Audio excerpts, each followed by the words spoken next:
दी है, क्योंकि सच्चाई देश के सामने है। और ये जो लड़ाई है ये राजनीतिक नहीं है, ये कॉन्स्टिट्यूशन की लड़ाई है, कॉन्स्टिट्यूशन को बचाने की लड़ाई है, वन मैन वन वोट की लड़ाई है। इसीलिए हमें साफ प्योर वोटर लिस्ट चाहिए।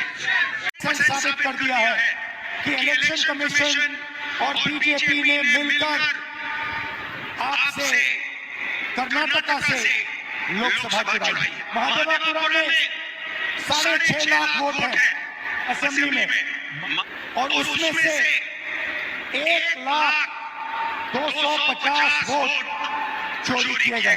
मतलब 6 में से 1 वोट इन्होंने चोरी किया। 5 तरीके से चोरी की गई है। डुप्लीकेट वोटर, मतलब एक वोटर अनेक बार वोटिंग कर रहा है, अलग अलग पोलिंग बूथ में वोट डाल रहा है, 5-6 अलग पोलिंग बूथ में वोट डाल रहा है। ऐसे तकरीबन 12,000 वोटर। एक इनवैलिड एड्रेस, मतलब इनका पता नहीं है या फिर 0 नंबर एड्रेस है। तकरीबन 40,000 ऐसे वोट है।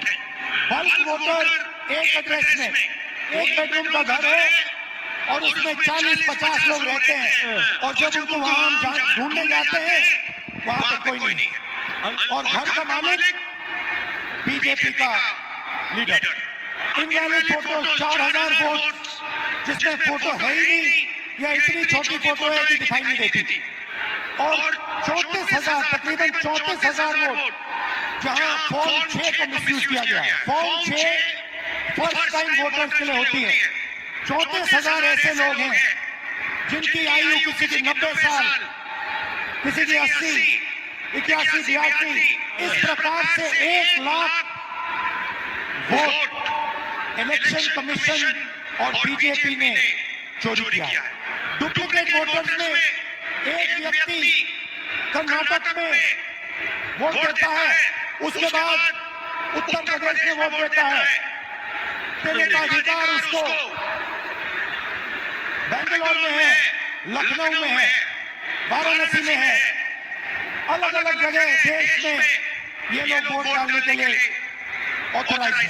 मुझसे इलेक्शन कमीशन एफिडेविट मांगता है, मुझसे कहता है कि मुझे वोट लेना है, वोट लेना है। मैंने पार्लियामेंट के सामने, पार्लियामेंट के अंदर वोट लिया है, संविधान के सामने वोट लिया है, इस पर हाथ डाल के वोट लिया है, इस पर हाथ डालकर वोट लिया है। और आज जब हिंदुस्तान की जनता हमारे डेटा को लेकर इलेक्शन कमीशन के वेबसाइट पर सवाल पूछ रही है, तो इलेक्शन कमीशन ने अपना वेबसाइट बंद कर दिया।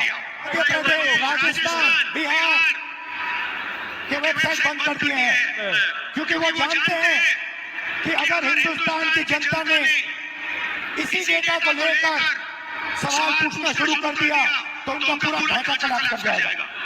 मैं यहाँ स्टेज से गारंटी देके कह रहा हूँ, हमारी मांग है कि इलेक्शन कमीशन हमें पूरी देश की इलेक्ट्रॉनिक वोटर लिस्ट दे, वीडियोग्राफी के रिकॉर्ड दे।